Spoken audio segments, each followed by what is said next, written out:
Week delayed, but we're here! Welcome, everybody, to the second episode of Worldbuilders Studio. I am Halli, and I am here with the amazing Ryo. Yay! Hi. Ryo! Ryo, who plays Erica in Slam Banners, our Monster of the Week game that's run by Steve, our keeper. Ryo's run Heart for us in the last charity stream and done all kinds of cool stuff. Ryo's run Heart for us in the last charity stream. I gotta mute that. I didn't realize I had the Twitch thing on. Ah!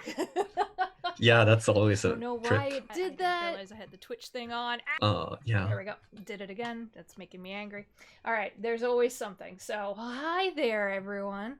Welcome. So, this is Worldbuilders Studio is a new, just we had to put it in the talk shows and podcast category. I was like, there's nothing like Worldbuilders. We're talking we are just hanging out, and I wanted to talk with creators of different aspects mostly in the tabletop role-playing game hobby's the wrong word. What's the word I want? Fear? Yep, that'll work. Thank you. My brain is not turned on right now. So just wanted to sit down and chat with folks and see what they're working on, what they're thinking about, and go through their thought process. One of the things that I have learned over the last few years is that GMs and DMs and keepers and storytellers all do things just a little bit differently. And I find that we can learn from each other that way. And that's my selfish reason that I want to do this. is to pick other people's brains. Because when you watch a stream or you watch a recording or you listen to a podcast, the motion behind that, what they're doing, isn't always very apparent. So I thought it was a fun thing to be able to do this. So a couple weeks ago, we talked with James Wilson, who's a good buddy of ours as well. And he's an author, and he is getting ready to run his first tabletop role-playing game ever. He's going to be running some kids on bikes, which is really, really cool. Yeah, so Ryo's here. Yay, Ryo! All right, so we talked a little bit about this before we started, which is that Ryo has really cool things that she's doing, and I want you to talk about that, and then we're going to talk about game design. So, Okay. why don't you throw all those links out there, and Nightbot will have them in chat. But you can go to Ryo's Twitter page as well and find those. Okay, so yeah, I'm Ryo. I make mostly micro games. I'm also currently working on a slightly longer project. So that's exciting. You can find me on Twitter at RiverWitchRyo, and I also have an itch page where all my games are. And yeah, it's avalonagames.itch.io. I'm gonna copy the link and put it in the chat. Yeah.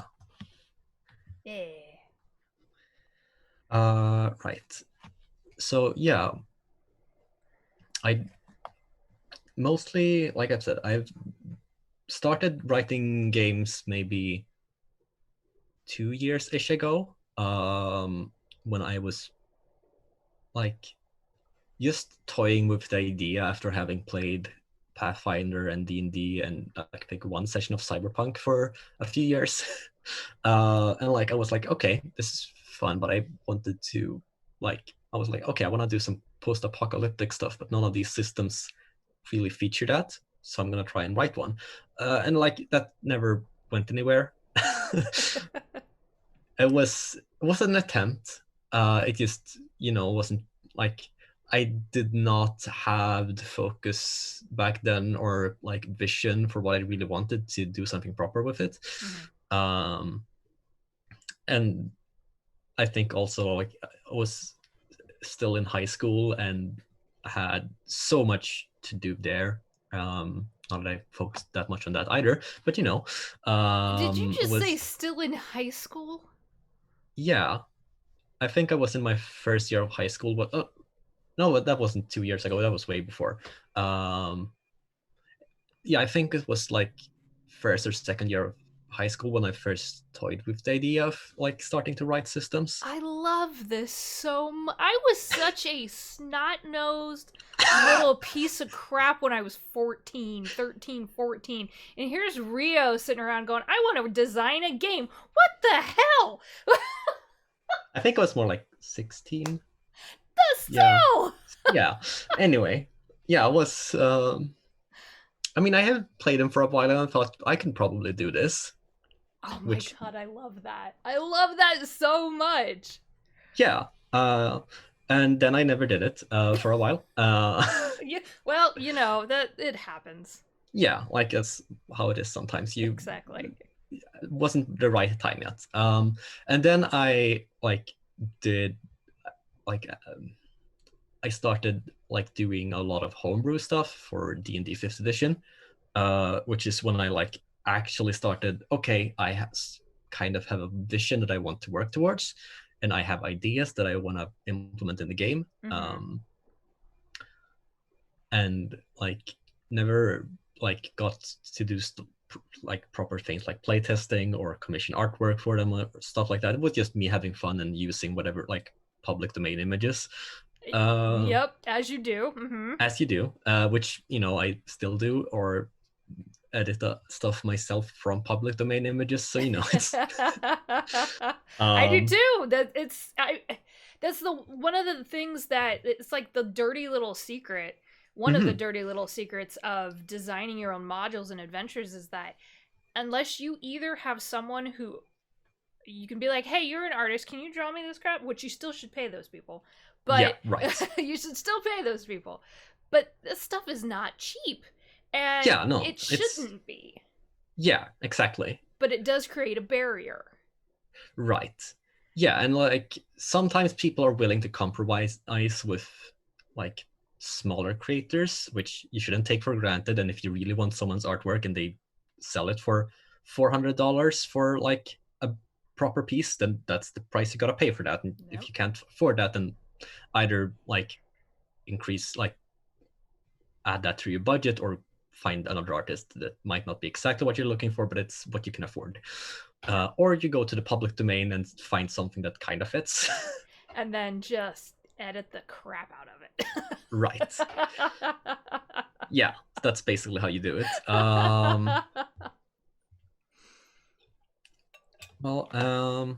So you started with I feel like that's where a lot of people start is they start designing adventures for a system that they already know, because that is the lowest. The ground floor is it's lower. Right. Yes, you decide, okay, these are some themes I want to hit on and some people that will exist in the center. Right. And you know, here are some monsters that I think are cool or whatever, and you throw them in there and put your players on a path to get to them. And then you have, I think I continued toying with the idea of making like my own system a bit after that as well. And I have one that I like, it's still a brainchild that I want to get to one day. That I think I started with 3 or 2 years ago now. Okay. Time is messy. What is time anymore? It's 2020. I don't know what's going on. Right. Yeah. Anyway, so I started writing a system that I was like, okay, I want to make some like my own fantasy system, because there are things that I don't like in D&D that I want to like add, or things I want to add to it or whatever. And a lot of those ideas I've since moved away from and I'm not interested in anymore. And like the game that started has like, you know, like metamorphosed into something completely different. And it's gone through like a few, like at one point it was a powered by apocalypse system, and then I moved from that to making it more of a like Heart or Spire or like that family of games. And now I don't know where it's going. I think it's still in that like, okay, these games like feel like they feed a similar story. Mm-hmm. And yeah, I think it's something that might be cool to build on. And I like how those games run, obviously, because I ran hard during Yep. the stream, and it was really fun. God, that was a great game. That was like Yeah, yeah, it was amazing. I had to rush it towards the end. Wow, what an ending! yeah. Jeez, I was sitting there watching it, going like, "What the fuck is going on?" Towards the end, it was whoa. Yeah.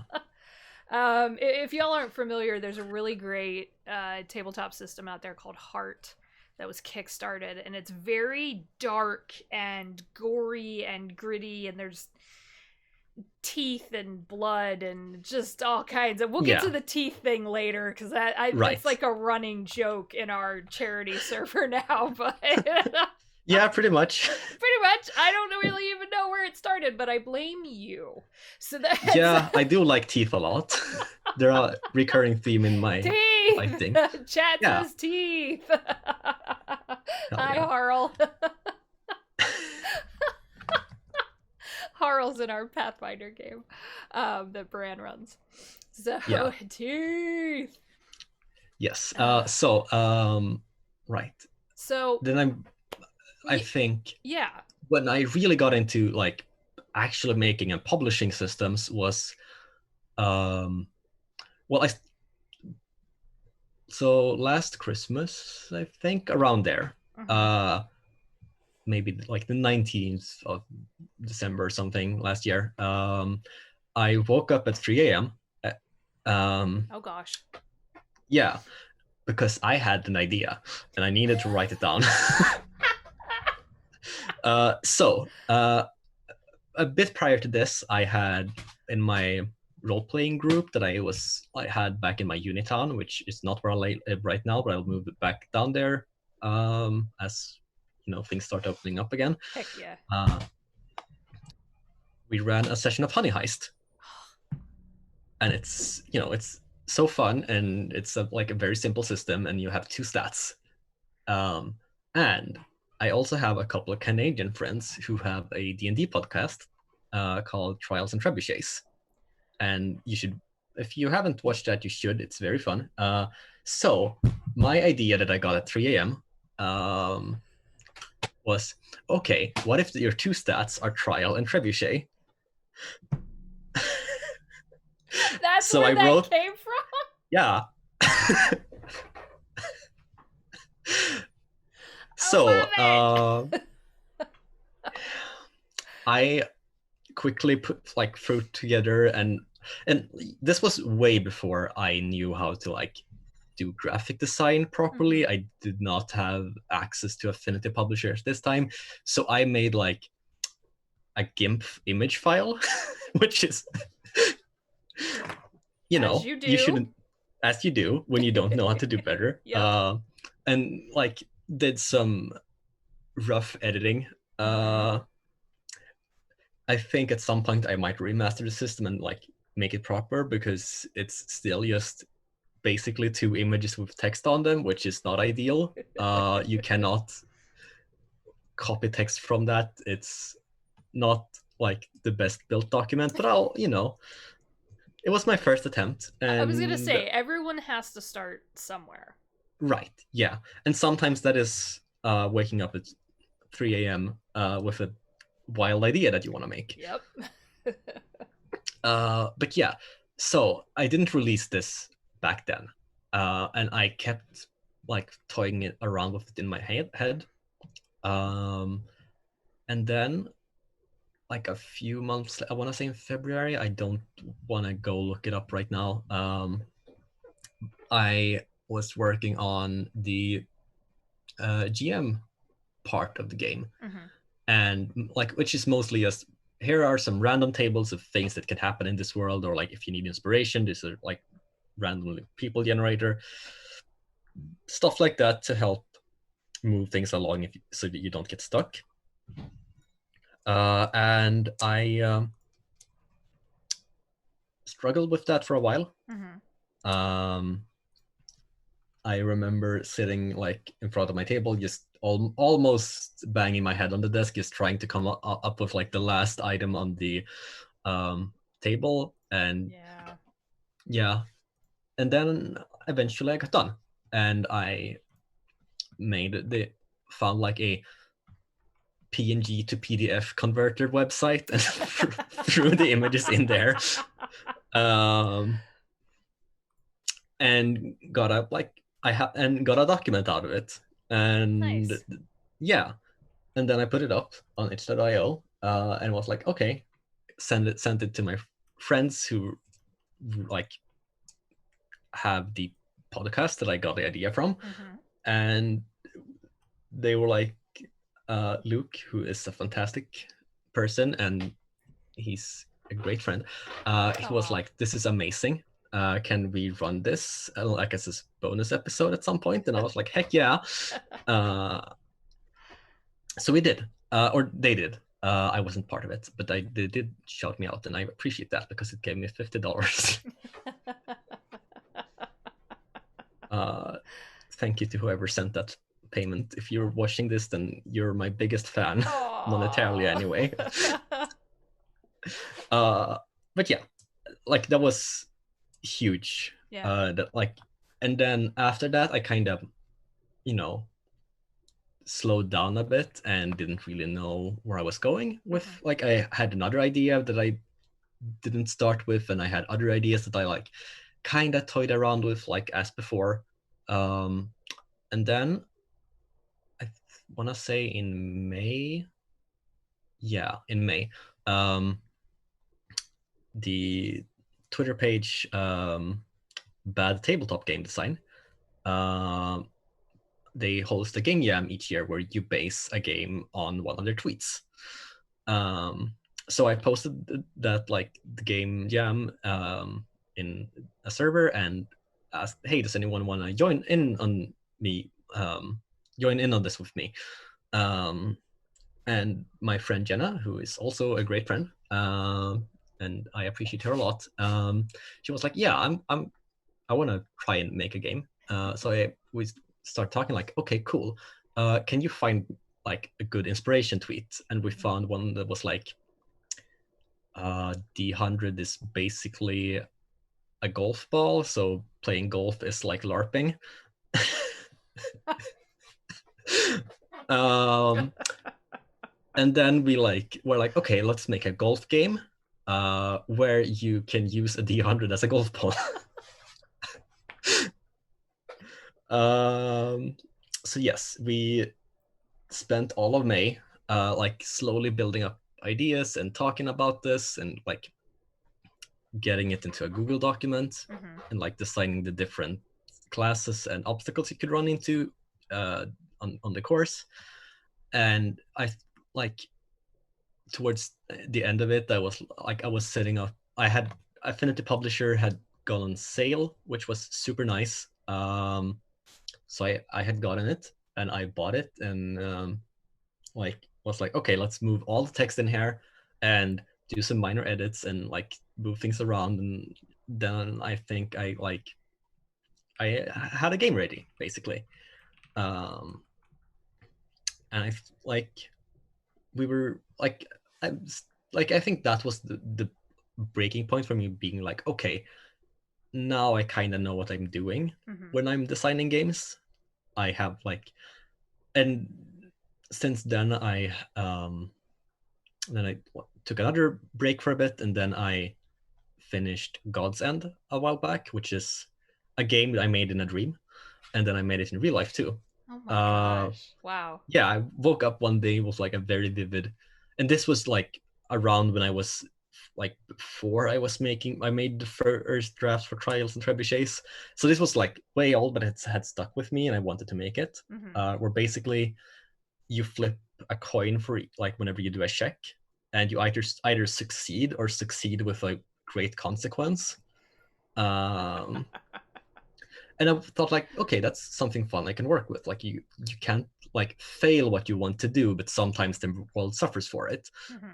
So I framed it as you play as gods with immense power, But because they have immense power, they might accidentally damage things because they're reckless and don't think out, like think things through very well. And then I worked on this for a bit and got it out in like I think a week maybe. Wow, that's fast. Yeah. Dang. Right. Yeah. I mean, it's a one-pager. Yeah, but still. Yeah. Well, I mean, I had like several months to think about this before I like actually sat down and was like, okay, let's do this. So I had a head start. It wasn't like from idea to finish. It was like from an idea that had been brewing for a few months to finish. When you were, I don't mean to derail, but I'm curious about something that I'm thinking about as you're talking, which is that with I know how I am. With a one-page game, like if I were to sit down and try to figure that out, there's one of many reasons that I don't do that, and it's because of decision paralysis. Like I would fight with myself. I just know this. I would fight with myself so hard on not just the design of the actual page, but on, oh my God, did I just provide too much content? Am I going to, and I would constantly question myself over that. So how do you, like, if you experience that one, how do you deal with that when you're designing these one-page games? Right. Well, I mean, okay, so decision paralysis is very real, and I think most of what it's like, it's at its worst when I have to like make a table of several options, and I like, okay, each option needs to feel different from all the others, or else I can just combine them into one. And if you need to write like 20 or like something high like that, that's gonna be a lot of like things you need to write, and they all need to feel different, and you need to think a lot about, okay, so these are the words I want to use for this, and like how do they relate to the rest of the game? Like, do they evoke a similar feeling that I want the game to have? Do they like, are these good words? Yeah. Did I word good? Yeah. Yeah. Does it sound lame to other people? Right. I don't know. But yeah. So I think a lot of it has to do with just accepting that sometimes, okay, this might not be exact like the best I could have written, but it's the best I have like done. And I'm okay with that. And at the time. Yeah. Right. Yeah. And you can like, and if you like a week later notice, okay, I would have changed this to this instead, then go and do that. You can like, you have unlimited drafts because you don't have a publisher who's like wants you to have a finished product when you're doing it like me anyway, and mostly doing it for yourself. If you're doing like a Kickstarter, right, then you have like a bit more pressure on you. Yep. Excuse me, I'm just gonna write that down. You have unlimited drafts because I forget that. Yeah, right. Like me too. You can just, and sometimes I'm like, okay, I have finished a draft, and then I'm like, I don't want to redo it though, because it's annoying. Oh yeah, that too. Just, you know, it's not laziness. It's an like, exhaustion. It's like, right. I'm like, okay, I mean, I have written this. It looks fine, right? Go through that a lot too. Oh my gosh. Come back.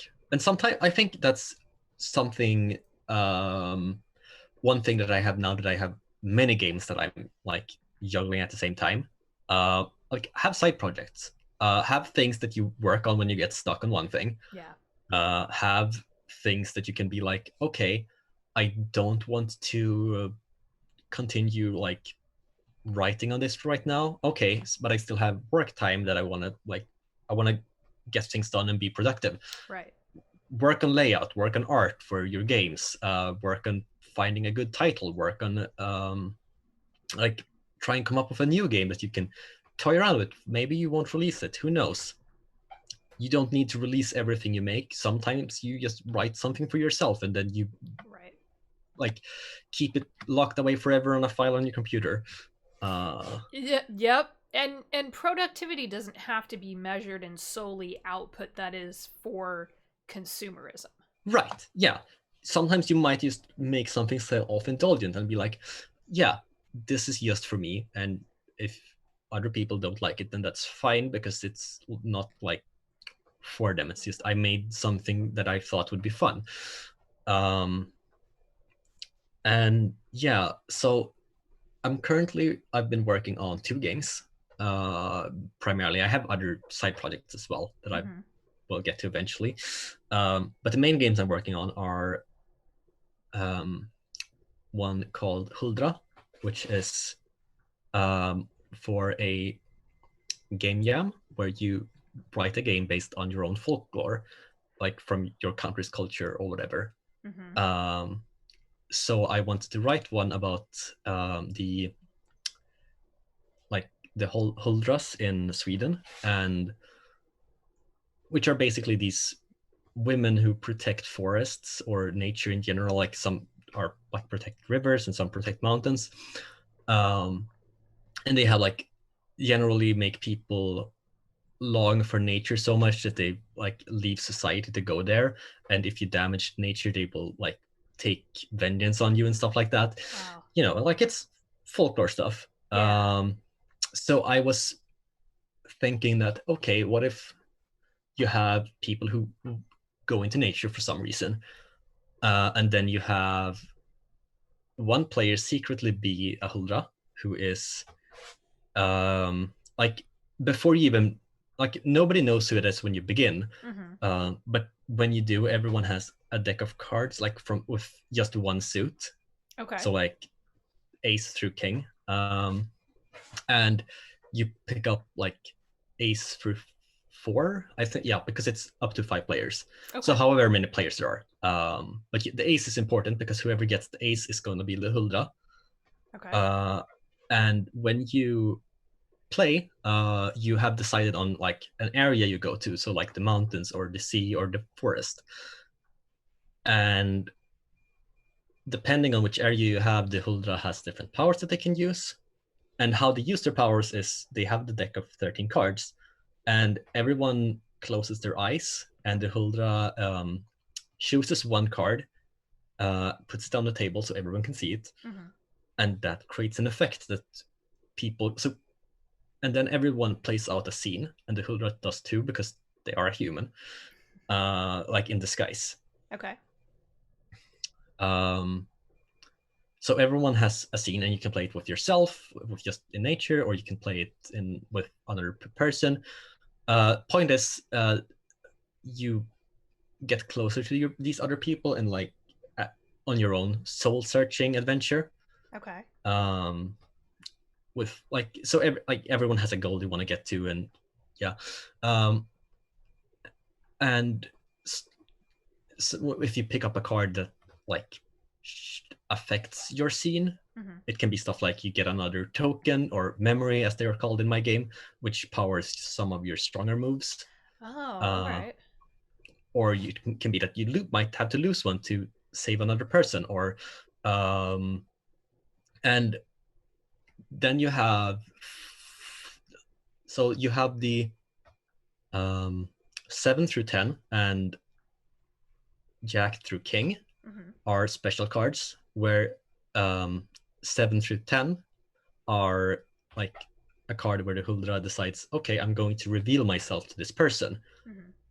And then so like everyone has their eyes closed, except the person who has received the card and the Huldra, and then they look at each other so they know who is who. And then afterwards, the person who has the card plays out a scene where they have had a certain emotional moment, but they're by themselves as to not reveal who like the secret player is. And then there are also a few like Jack through King, or when the Huldra can decide, okay, I want to, so this person I reveal myself to, I want to get closer to them, and then they like, or might be that you lash out and do something aggressive and they get hurt. But like the point is that you have moves that you can do to people you have revealed yourself to, that and that you have either a certain level of trust with, or that they just happened to come upon you by accident while you weren't in your human form. Okay. Right, yeah. And then, so like that's, it's still in development. I plan to have it playtest ready soon. And I'm very excited about that. But yeah, it's like, for me, it's a way to explore my transness through like this, like playing a creature who doesn't really fit into the norms of like where they want, with the people they want to be with. And then eventually trusting someone so much that you come out to them. And I think that's very beautiful. I'm gonna cry. Oh my god. Like yeah, me too. I do that every time when I like work on or write on that game. It's like, you know, just me working through my queer feelings. Yeah, I'm having a lot of feelings paper right now. Yes, that's oh my gosh. Yes. Oh, so that sounds amazing. Right. So it's like, it's a GM-less game-ish. You kind of have a GM, like, because, you know, you have one person who can do things that affect stuff, but so can the player, like the humans can also do that. I haven't worked through all of those yet. I just like, it's still in drafts. Well, of course. Yeah, I mean, it's the thought processes take as long as they take. Yeah, exactly. And with something that's clearly important and very meaningful, I mean, you're going to want to get it to a point where you feel like it's telling the story, or can tell the stories that you want it to. Right. I don't know if that sentence made any sense. No, I can. Yeah, like that's one thing that it's very important to me when, like, both writing and running systems is that they have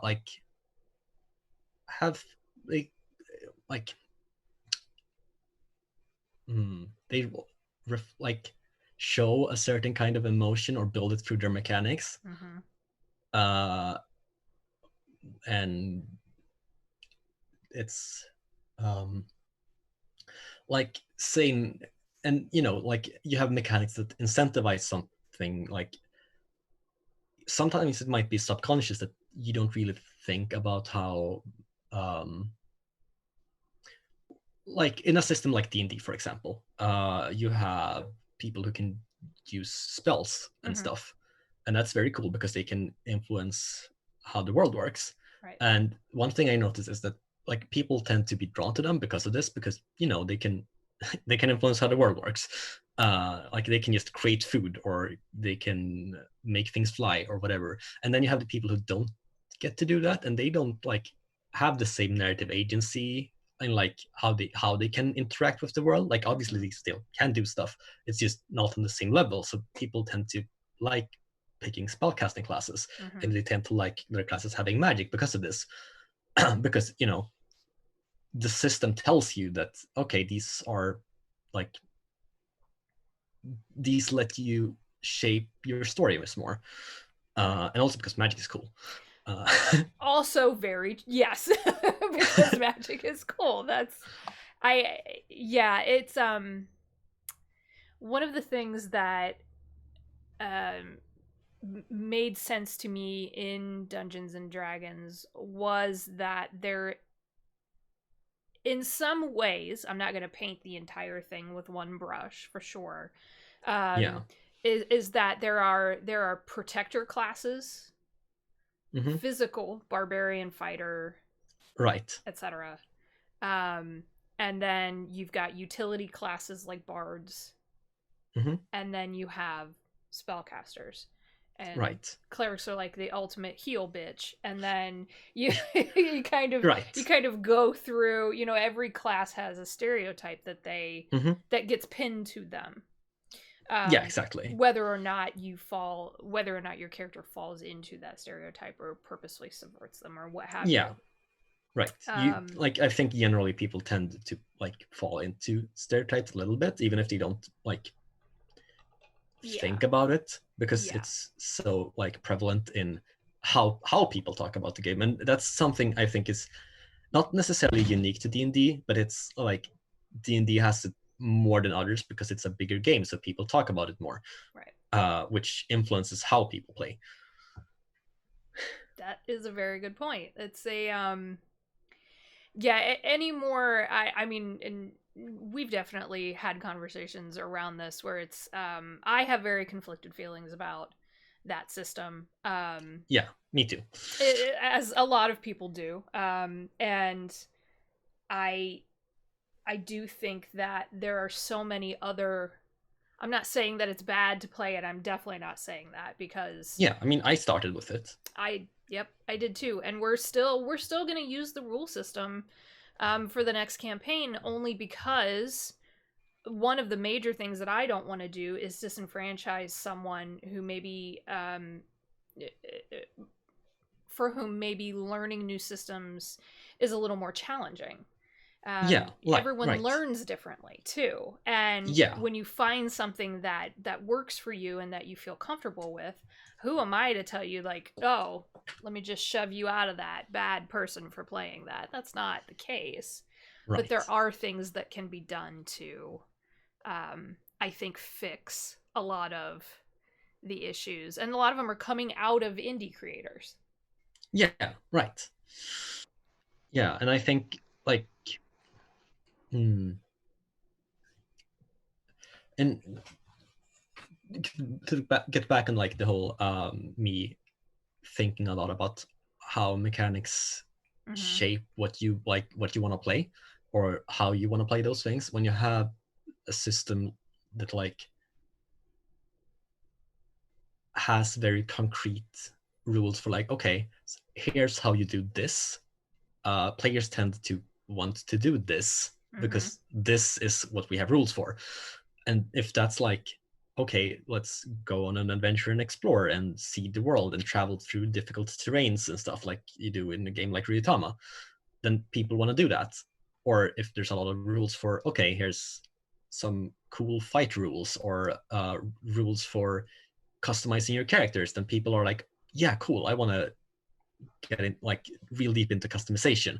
So like if you give players tools, then they like to use those tools. And obviously sometimes people are like, okay, can we do this that we don't have tools for? Mm-hmm. And then you handle that on a case by case. And sometimes I think that the tools that you give them are like, you need to think your tools through basically.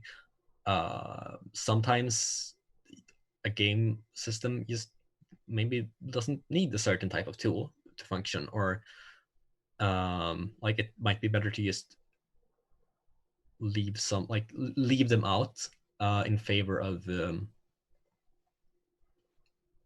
just trusting that people can handle that on when it comes up Mm-hmm. naturally, like during a game, instead of like trying to squeeze in rules for what you do when like you fall off a horse or whatever. Right. uh I don't know, like yeah, like you need to think a lot about what do I want my rules to do, Mm-hmm. what do I want my players to engage with, and how does my rules make those players engage with those things. Right. um and if your rules like reward certain type of behavior, then people are going to want to behave that way. uh like, and that's not like them being bad players or the system being bad.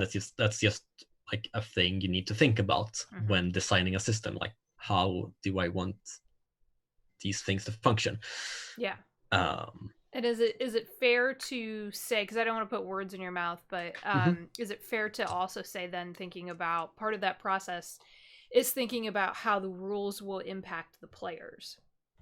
Yeah, Like, absolutely. not just beyond, I know they're going to use this because I've put this in there, but also then how are they going to, like, how are those rules going to impact them and impact the story, and is that driving them a certain way to, Right. like you had said, to feel a certain way or to craft certain types of stories? Right. Hmm.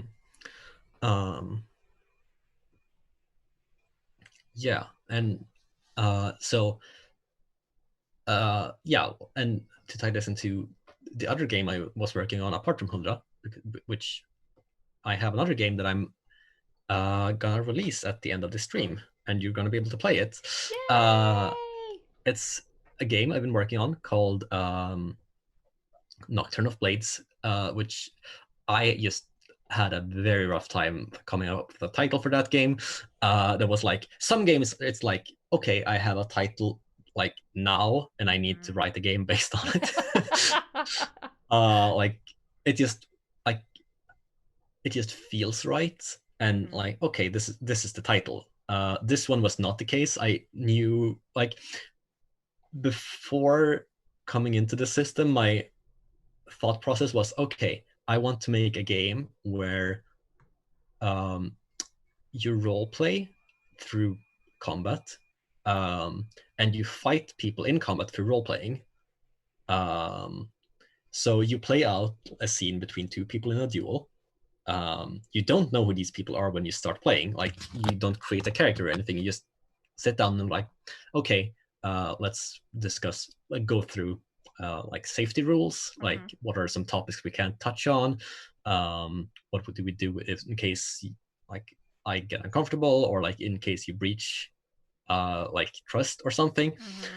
Like, make sure you know that before you start playing, and then you have those two people that are currently fighting each other with swords or magic or whatever else you want to, I don't know, words. Could be, absolutely. Yeah. And so to make an attack or whatever it is you do, you ask your opponent a question about who you are. So I might ask, like, how long have I carried my blade? And then my opponent, like, takes this question and works it into something, like, works it into an answer that I get about myself. And then that's a fact about my character. And if I feel like, okay, so I like what you're going for, but what about instead of my, like, having gotten the blade through my, like, passed down from my father, maybe I got it from like a person I look up to or something. And if you want to change something like that, you can do that, but you have to give your opponent a token. And then your opponent can use the token to ask an aggressive question, which is a question that, in the duel, it means you have taken a wound. It doesn't necessarily need to be a physical injury. It can be you've been tired out, or like something else like that. Or it can, actually be a wound. Doesn't have. Point is, it's a bit up to interpretation what the wound entails, but you have gotten a wound. Okay. And your opponent asks, instead of asking a question like, how has this affected me? Your opponent asks a question about you and what you have done, which means that if you want to, like, you can't just take away control, or like, it's never your opponent being in total control about who you are and can just do whatever. You always have a little bit of control, and if they want to, like, actually damage their opponent and continue to fight that way, they have to give up, like, some agency, because then you get to shape who they are. Okay. And then they can also, like, change that answer, like, okay, so then you get a token, and then it can be like just switching, throwing the token back and forth. If you play it in a way that would happen. And then whenever you get to 3 wounds, a player can be like, okay, I want to lose the duel here, or like forfeit or whatever, but in exchange they get to utter a phrase, and then that phrase they utter is an absolute truth and it cannot be changed. Okay. Yeah. And that can be like anything. Obviously, you cannot breach your safety. Like you can't touch on these topics, and don't do that for your thing because that's a dick move. Yeah, to say the least. Yeah. Like just don't, please don't play the game if you intend to do that. I will personally hunt you down. But yeah, We will help. And when I say we, there's like 90 of us in the community. We'll find you. right, yes. But and then the duel ends. Mm-hmm. Or if you don't want to do like a universal truth that cannot be changed, you can continue fighting until you hit 5 wounds, after which you like then your since you have been in the fight a longer time, you don't like you're so exhausted that you don't get to give up on your own terms, and your opponent gets to decide like how they finish you. But you know, you can still discuss like, okay, maybe I don't like, if you've said I don't want like there to be character death, Mm-hmm. then like don't kill them, you know. Mm-hmm. Like you don't. And then afterwards you discuss, okay, so how has the duel changed these two people and their relationship, and you talk a bit about that and how like what you're doing in the future, like maybe days or weeks or years or months or whatever from now. But yeah, like just talk about these two characters that you've built, and like that they have a connection with each other, Right. And how it's changed the world. And then you, when you feel satisfied, you end the game, and that's The drama potential is so good. It's yeah, like I know the that's most. yeah, I felt that so much when designing it. I was like, this is gonna be like, if you want it to be like, okay, it's like a moonlit duel atop like a cathedral, and Yes. it's someone fighting an oppressor that's been like trotting down on people for like their entire life, and now they're finally getting revenge. Or it can be like this tragic love story between two people who are forced to fight each other by like someone forcing their hands, and it's and you know, they end up crying in like the arms of like, and you know. Or it could just be two friends having a practice duel. Yeah, that's true. Yeah. Like it's very flexible in what kind of story it tells, but it's still like these are two people who have a connection in some way, and you discuss how they have formed these connections through asking questions about them, and then you talk about how the duels changed their relationship. I want to play this right now. Yeah, I mean, Holy shit. Right. So I've been designing this game now. These like, this is like, I feel like now I'm in my prime game design spirit. I've been like working on this and Huldra every day and a little bit. Before it was like sometimes it didn't work on stuff for a week. But I think like this is, if you want to make games as a hobby, then do that. You can do whatever. If you want to work with games, you need to be able to work every day, like a little bit. Obviously, take vacations sometimes if you need those, and don't burn yourself out. But you need to be able to, like, even if you feel like I don't like where my art is going, or I don't like how the system is shaping out, you need to be able to push. And this is only if you're like want to do it from a professional level. But yeah, it's like you need to be able to realize that sometimes it's okay that things are a bit crap. Yeah, that's very, very true. It's I was thinking about this last night, as I was kind of setting up the art and everything for the stream, and thinking about what I wanted to talk to you about, because I found myself just naturally bouncing. There go the cats. It was just like a stampede through the hallway. Nice. Found myself bouncing between my Halloween story, my cybernetics tier menu for my sci-fi game later this year, and working on a current campaign, and then going back and looking at a 20th level D&D one shot. And I did all of that in about 2 hours because yeah, and I've stopped feeling guilty about that, because it's like I don't need to sit down for 2 hours and just focus on one thing if I'm not feeling it. Right. Yeah. And I think that's fair. But like, yeah, I've been, and I think the greatest motivator for me has been like launching a Discord server for Avalon Games. Yeah. And like decided that I was gonna like upload each day. Okay, this is what I've done today in my like games. That's because a great idea. Yeah, Wow. and like so people know what I'm doing and what I'm up to. Yeah. I get to see every day that I'm actually moving forward and not just stagnating. And also like it gives me a goal to get towards, because I'm like, okay, so it's gonna be a bit rough, but at the end of the day, I get to post an update about these sort of things I'm working on. Yeah, absolutely. And there's accountability built in, but it's not meant as a punishment. Yeah, right. Yeah.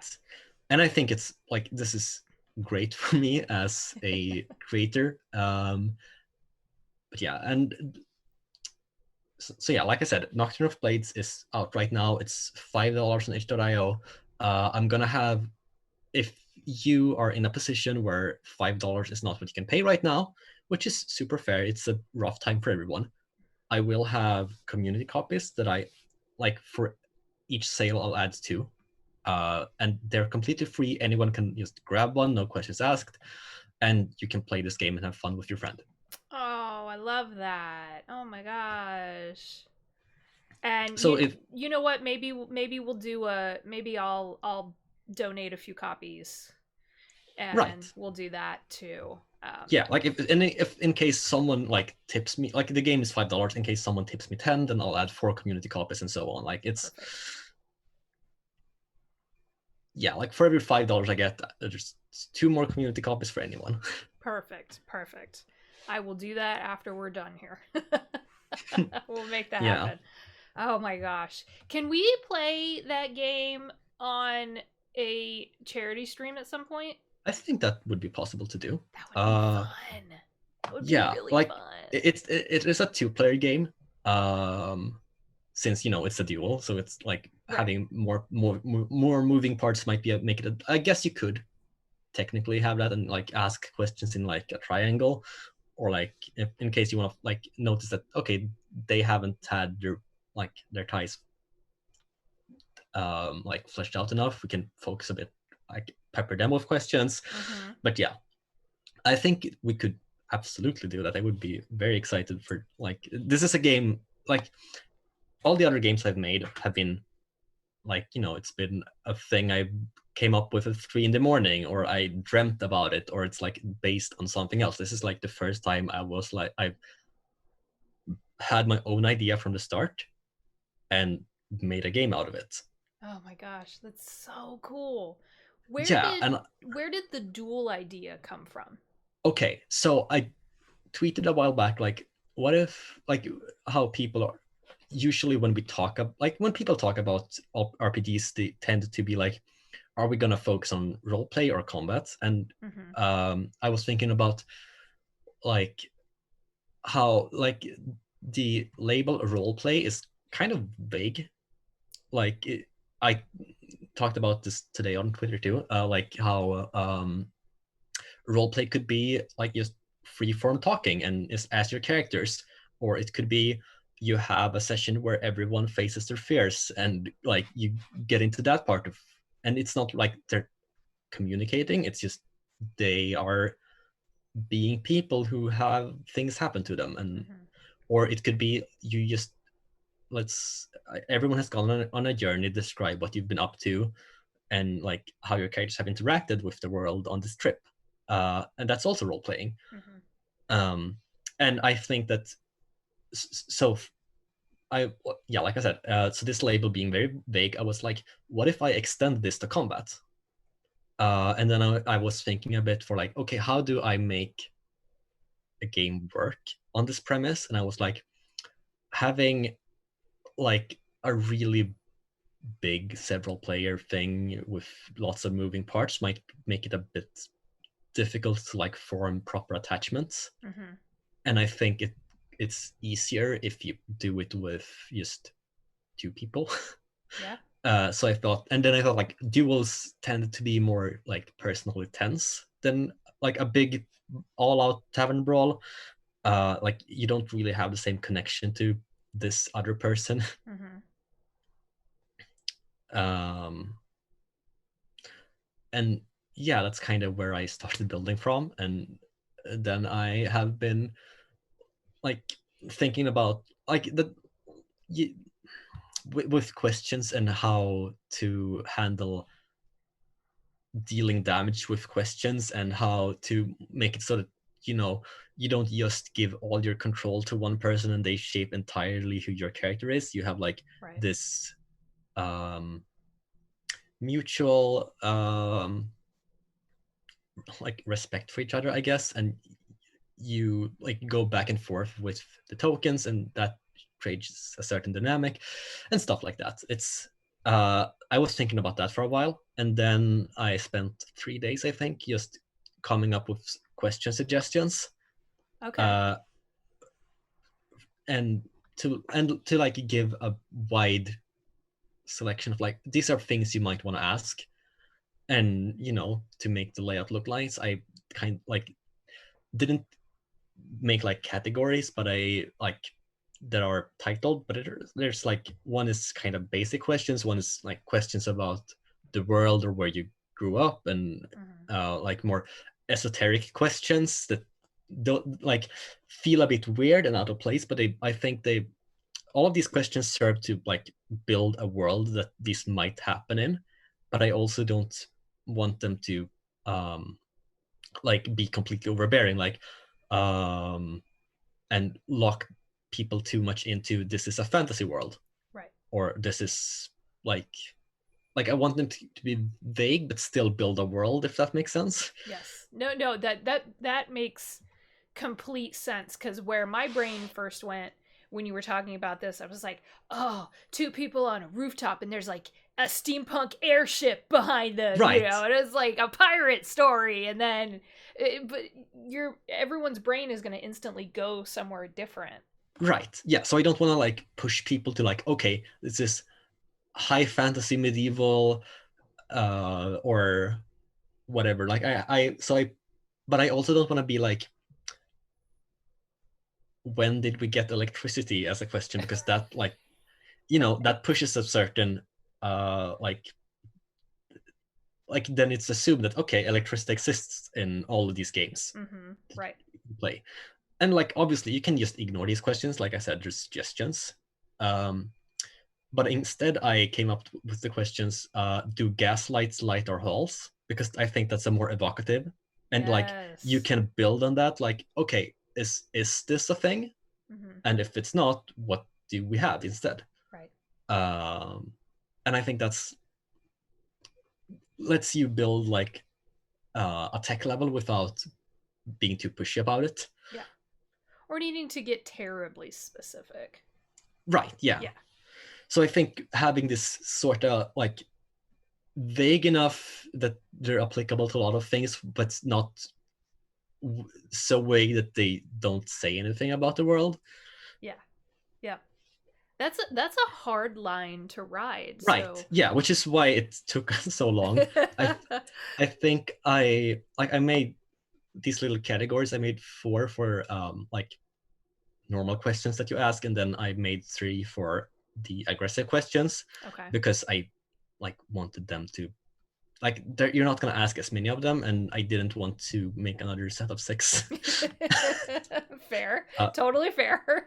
Yeah, I was like very exhausted and just wanted to be done with the game at that point. And like I said before, when you work on a game and you need to do it professionally, or you want to do it professionally,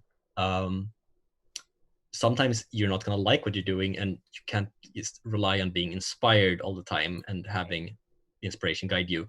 Sometimes but you still, if you feel like, okay, this is done well enough and I don't think it needs more, then stop. Like you don't need to push yourself to add like 6 other options in a game if you feel like the 30 you've done are already enough because you wanted it to be like a certain, like you can change things all the time. Like I said before, you have unlimited drafts unless you're doing a Kickstarter. But if you're doing a Kickstarter, you should already have done your unlimited drafts and like having a solid idea. You shouldn't like, if you do a Kickstarter, like you should be 90% done with the text of the game, and the rest should be for like editors and artists and like layout, that kind of thing. Right, that takes a while. It does. Which is something, if you followed anyone who's followed my Twitter is watching, you know that I tweet a lot about how much I hate graphic design because it's been a recurring topic that I've touched upon many times as I work on these like PDFs of my games. But I still need to do them because like I want the games to look the way I want them to look. Right. But it sucks. And Affinity's like, I was surprised at the versatility with Affinity because I use it as well. And I feel like it's a much better priced option for what you get. And then you're not having to buy the freaking Adobe license every year, which is bonkers. Right. Yeah, it's just like single purchase. You get a solid program that you can do things with, and then like you have to learn how it works. Yeah. That's and like that's probably some like I still haven't learned how everything it works. I know like basics. But I'm like I said, we're working on my games, and also as like side projects that I do to get better at doing layout, even though I don't like it. I'm working on the with B and Ava on their Builderbeer PDF, and trying to get that to look pretty. So I don't have to do any game design on that. I just need to make the document look nice. But I get a lot like they're great. Like I love working with them and like getting responses from them, and like what I should like if there are changes I should make and stuff like that. Right. So I feel like I'm not just completely out of my territory, and I like, even when it feels like I am a bit insecure, I have like a safety net to fall back on, and like I can ask for advice, and otherwise are great at providing art for me to work with this. Absolutely. Yep. That's going to be a fun game too. We've got B and Ava booked for Worldbuilders here, I think in a few weeks. So we'll or maybe it's B and Livy. I can't remember who I booked. I'm sorry. Oh no, I just did the bad thing. But but yeah, you're getting to learn the layout tools and the formatting in a different context. Yeah, exactly. And it's not like I need to do this to like make my game publishable. It's more like I do this to like help my friends and learn a thing. Yeah, exactly. And that's the best. I don't have any pressure on like, well, I mean, I have the pressure that I put on myself because I want this to be done in a reasonable time frame. Sure. But it's still, I'm not held at gunpoint, basically. Right. And you're not exhausted from having already written it. Yes. And then having to drag yourself through the layout process. Right. That's also like working through just first writing the text and then doing the layout and also doing the art and doing like being a indie game designer that like self-publishes. It's a lot of more work than just designing the games. Right. Like it's the layout, you need to reach out to people on social media so people actually find you. Like there's a lot going on that people don't see. Yes. Behind the curtain, behind the scenes work. Yeah. Exactly. And like if like I would love to be able to just full time just work on games and not have to worry about anything else because someone else handles that. But I'm not in Yes. that position right now, and that's fine. Yeah. It's Uh, it's a goal certainly to aim for. right. Yeah. And it's not gonna be professional anytime soon, but it doesn't have to be. No. It's a it's not just a hobby project because I do want to work in game design, but it's like it's a start. Yeah. Like I started published my first thing like 6 months ago. I can't expect to like already Jeez. know how to do like professional level PDFs or how to best reach out and get my game seen or whatever. Right. It's like I gotta just see what sticks Yep. and like get a feel for what kind of games I want to make and write and stuff like that. Yeah. Which means I do a Oh, sorry. lot of like making games that don't go anywhere, but I just make them to like try and write mechanics and see how they feel in my mind, even if like they might not be a mechanic that I would put in a system or that I even enjoy like after I've written it, but I've written it. Yep. And it's just planting seeds that don't necessarily need to germinate into a full frickin' end product. Yeah. Yeah. Right. It's there to learn from and to be part of the process. Mm-hmm. Yeah. And everyone's process is different. That's the I get frustrated. Me personally, get frustrated at some of those like social media. It's usually Twitter. Twitter's a curse bird app. It's usually Twitter. You see those threads where people are like, "You need to do this, this, and this." I'm like, not everyone operates like you, Barbara. Calm down. Right. Yeah. It's yeah, okay like, to give general advice, but yeah, like getting into specific in like because like and sometimes being like this is how I work and how what works for me. Absolutely share that. Yeah. Someone else might need that, but don't be like this is the only way to success. Unless like nuts. Yeah, sometimes like some stuff is like actually like you need to do this like I said before, if you are working on something full time, then you need to work on it full time, and like that's you can't expect to get done like instantly just riding on inspiration. Sometimes it like being an artist is not just like doing all the fun things. It's also a lot of just dragging yourself through processes you don't really enjoy, but you need to get them done to get to do the fun things. Right. Exactly. You mean it's like work? What? Yeah. What? Working is like work? No way. Yeah. Oh my gosh. That's yeah. Sometimes the uber specific, like this is the only way to do it. This is the only way to do this thing. And then oh gosh, what's the phrase I want to use? The one-upmanship. Well, I'm a so and so. I work full-time and I'm a parent and I do blah blah blah blah blah, and I still churn out 4 games a month or whatever. I'm just bullshitting right now, but you know what I mean? Because it's like, okay, again, everyone's life is different and everyone's concerns are different. Yeah, and like sometimes you can't go full time into game design. You can't work on it every day because you have bills to pay, or you have to do small work. Right. Like I'm currently fortunate enough to be in a situation where I can like basically work however much I want on my games, but not everyone is. And if you're not, then do what you can. Like try to get 5 minutes a day at least.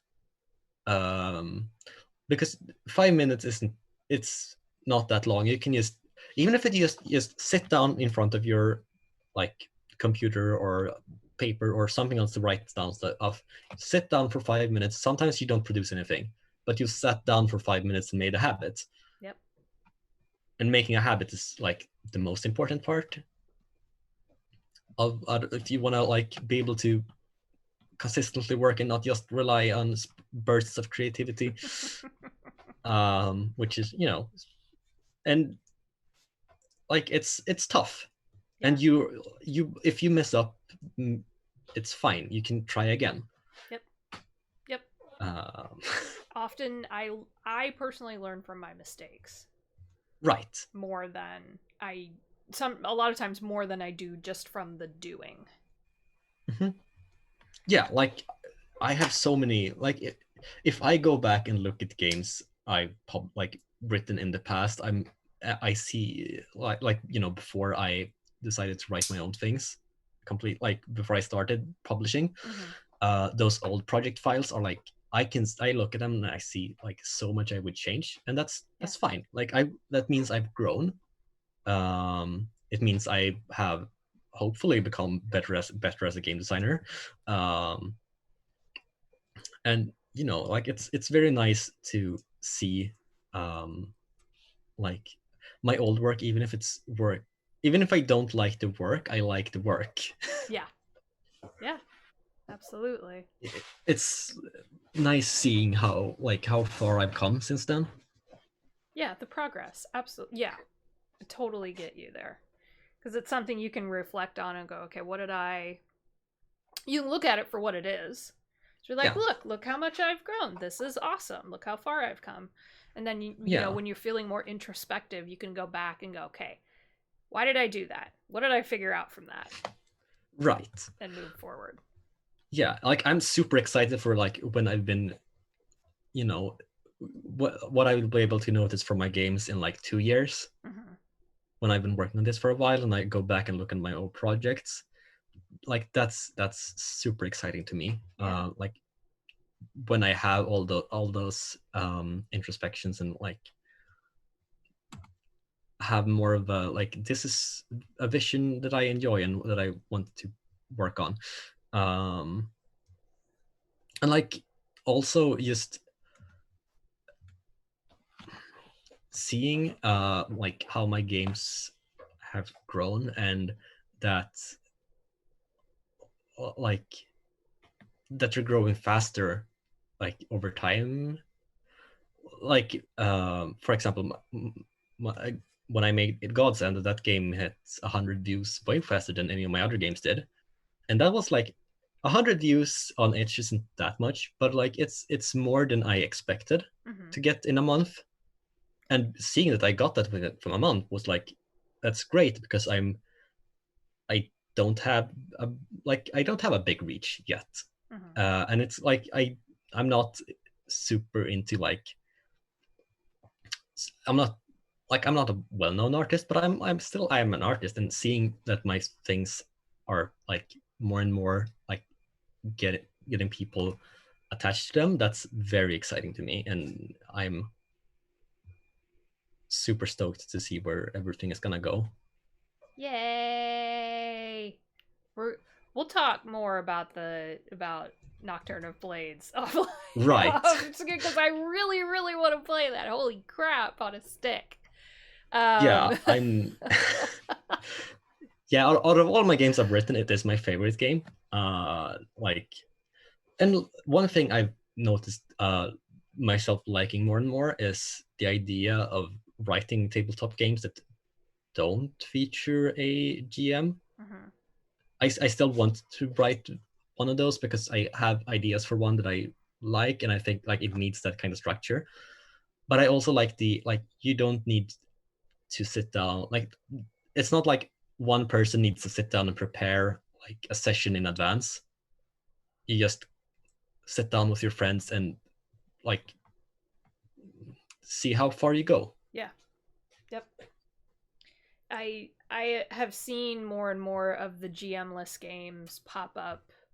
Mm-hmm. And in accordance with that, discussions on GM workload and Right. how much, because you and I both have run plenty of games, Mm-hmm. and I love it, but Yes. it is work. Right. And I think like at some point it doesn't have to be, but you know, um it's still like, if I sit down, like I can't really turn up to a session of D&D with um and have like, okay, I haven't prepped anything yet, let's see where things go, because the system kind of relies on having like a goal. And if you're in a campaign, it's usually fine. You can sometimes you can just have a rough idea, but it's still, you need to like take into account everything that's happened and characters you've introduced and like plot points that you want to get to or stuff like that, or like things that the players have discovered. How are you gonna like make that matter into the story, and so that it's not just a bunch of loosely tied together battles or whatever. And like that's like, if you want loosely tied together battles, that's totally fine. Like the game does support that, and if you want to play like that, then go do that. That's all the power to you. Exactly. But for a lot of people, like GM workload is a problem, and it's like people are afraid to GM because they feel like it's going to be super rough on them, and it's going to be something that they end up not enjoying or performing badly at. And it doesn't have to be that. And I think that's like, you shouldn't have to like work on something for a month for your friends to have fun for an evening. Oof, with a game. You're just like soundbiting yourself here. I just like, I'm gonna go back through and just clip things off of the Twitch video. Right, yeah. And like for some people, the working on something for a month for like a big session is something they really enjoy. Or like they work on it or over a month because they like do it in their spare time, and it takes them that long. But if you're constantly working on it, like making a huge world for like a thing, and then it ends up falling through because schedule conflicts or someone might lose interest, then that's a lot of work you've put into something that didn't go anywhere. And you can obviously find a new group and try it with them, but sometimes it's like it just doesn't happen, and you want to, that's rough. Like that's a lot of like energy that you spend on something that didn't go anywhere, and like that can certainly put people off like ever GMing something again. 100%. Yeah, you do put all that effort in, and then you get your heart broken. Right. That would hurt. That would. Yes. No. Yeah. and like that's why I'm like making these GM-less systems, because it doesn't have that to them. It is just you and your friends who sit down and talk together. And yeah, and you can still tell stories that way. Right. There are so many vehicles for telling the stories that you want to, outside of more traditional, well-known systems. And again, not knocking those. Right. But there are so many avenues to take, and that's what I find so ultimately appealing about any kind of role-playing game, is that we wind up creating really great memories and really great bonds with people. Right. Yeah. Yeah, like a lot of that, I'm personally, I think a lot of the greatest moments in games comes from things that aren't planned. Yeah. Like the ones that are most memorable are when like something happens that nobody accounted for, and the players naturally react to it and do something cool with it. Yeah. And Kevin, go find that tweaker. Right, yeah, like it's iconic. It's the stupidest thing. And it still makes me laugh, so... Yeah. And like, nobody planned for you to say that. I didn't even say it. Steve said it. Yeah, Steve, sorry. Right, I just accused some guy of doing a line in the bathroom. Right. Yeah. Sorry, I got confused. No, you're good. You're good. Or one of my personal favorites, Erica freaking just like coating themselves in Yeah. mud and twigs to go to a swamp funeral. Yeah, it was. Yeah, I mean, that's what swamp formal is. Oh my god. I just will never get that image out of my head. Ever, ever, ever. And then like the little hat. Yeah. It's so good. That yeah, and I'll never forget that. And when I talk to people, and I think this is kind of a pretty universal experience, when I Mhm. talk to people who don't understand what tabletop games are, or are just trying to cram it into their heads as to how it all works, which I completely understand. Mhm. I use examples like that. Yeah. Because they obviously resonated with me. They made me laugh. They, gave me a feeling or pushed me in through an emotion that I wasn't expecting to have, all through essentially talking at each other. Right. And that's what's so cool. So we've got just a couple of minutes left. Is there anything Yeah. else that we didn't hit on that you wanted to talk about? Game Oh, geez. design or anything, any advice that you want to give? Uh, well, I think I've covered most of like the things that I've gone through. And heard other people's like I've said basically everything I wanted to during the stream. Okay. I guess one thing that you people who are want to create a system, uh, like steal from other systems all the time. Just look at what they're doing, see what you like about them. Um, Not every system you make is gonna be like 100. Like I don't think no system you make is gonna be 100% you pumping out brain use. It's like but from your within. It's Mm-hmm. gonna be taken from somewhere else. Like stuff like how I decided to have tokens in Nocturne of Blades is a thing that I've taken from another game, and then I tweaked it to fit my game more with like what like this the I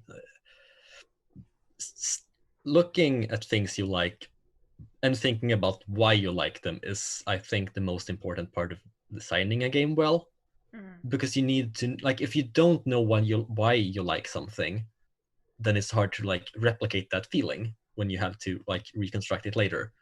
Like you might for it like if I were to build a share from memory and not like I haven't built a share before, I don't know exactly how they look. Like I know how they look, but I don't know the intricacies of making a stable one. Mm-hmm. Yeah. So like understand what it is you want to make and think about why it's important. And as with all other creative writing, kill your darlings. Sometimes you have an idea that you think is very cool and it doesn't end up working well or meshing with the rest, and like drop it. Mm-hmm. It's you're not going to get things out of it from forcing it into the system. It's like it's not something that you should try and like. Sometimes it's okay to have fewer mechanics or fewer like moving parts that might clash with each other, because it might make the system more streamlined and more easily understood and stuff like that. And that's very important, I think. The easier it is to understand a system, the better. That said, go wild making crunch. Just make the crunch mean something if like that's what you want. Like a few weeks ago, and that was great. And that's like the combat in that game has a lot of crunch, but it still felt simpler than some D&D 5th edition fights have been in. And like but it's still you have all these mechanics that but they just feel right. Yeah. And I think that's because they have a strong image of what they want to do, and designing that and make and also playtest. If you're making like a big game, playtest the hell out of it. Invite all your friends, ask people to playtest it and see how someone who doesn't work on the game thinks. Right. Because those are most of the people who are going to play the game are the people who don't work on it. Right. Hopefully. Don't have it and haven't lived with it in their heads for however right, exactly. long. Yeah. Fresh eyes. Yes. Yep. Which is, like I said, with Huldra, that's going to... I'm on my Discord server, which I think the bot is going to link at some point. Yes, it did. Awesome. Then, yeah, you should go there, because I have set up a channel for organizing playtest events.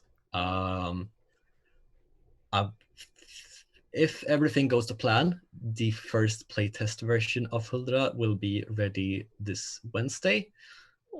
It's going to be a super rough version. It's probably, I think, like the whole having a deck of cards and a secret role is probably going to be hard to replicate over like the internet, which is what I'm assuming most people will have to do. And if that's the case, then don't do that. I'll have more information about it in the Discord. I don't want to take up too much time explaining. When people who are interested can like ask me there. But yeah, like come join the Discord. It's great. I post updates on what I'm doing every day. I have a Teeth channel where people can upload their cursed findings. And I want the community to like just be good to each other and feel safe, and that's very important in, I think, all online communities, is that it's like people feel good to be there. And I want my games to be that. Like it's something that you can sit down and be like, yeah, this is what I enjoy. I had a good time, and thoughts were had and emotions were given, and that's like, what a cool, very human thing to work toward. Right. Yeah. And you're I've been on this tangent for a little while about just like, God, I wish phones, like cell phones and shit, didn't exist in some ways. And well, I can't say that about the internet because right. only exists on the internet.